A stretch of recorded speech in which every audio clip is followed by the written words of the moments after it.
Hello students, आज हम आपका साइंस का जो चैप्टर लाइट है उसमें लॉज ऑफ रिफ्लेक्शन, जैसा कि आप जानते हैं मिरर जो होता है वो लाइट को रिफ्लेक्ट करता है, बाउंस बैक करता है।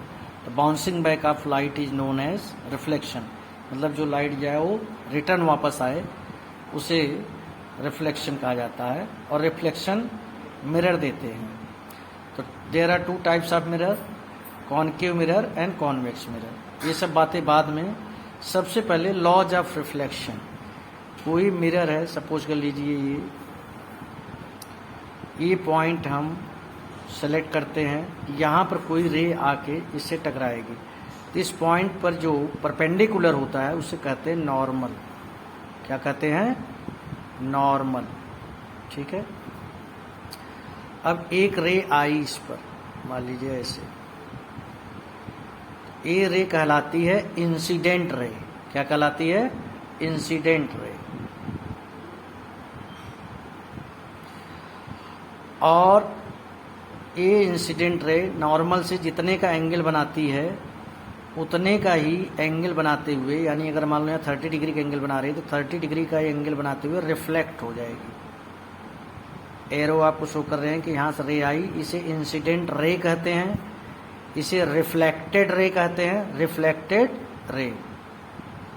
और ये आई और आर जो मैं लिख रहा हूं, आई होता है angle of incidence and r is angle of reflection. तो ये दो रो जो हैं, रे जो हैं, incident ray and reflected ray. और ये एंगल जो हैं जो नॉर्मल के साथ मिला। नॉर्मल क्या है? Perpendicular on the surface of, उस पॉइंट पर जहां पर की इंसिडेंट रे आई थी उस पर जो perpendicular है, that is known as normal. So this angle is angle of incidence is always equal to angle of reflection. ये आपका पहला लॉ है, laws of reflection. Second, incident ray, reflected ray and normal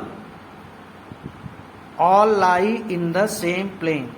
जो a रे है आपकी incident, ए reflected ray और normal, सब एक प्लेन में ही लाई करते हैं। अब आपके एग्जाम में क्वेश्चन कैसे पूछे जाते हैं, थोड़ा सा इसी चीज को, लॉज ऑफ रिफ्लेक्शन में तो याद करने वाली चीज है, आप याद कर लोगे, लेकिन मैं कहूँगा कि आप समझ के याद करो।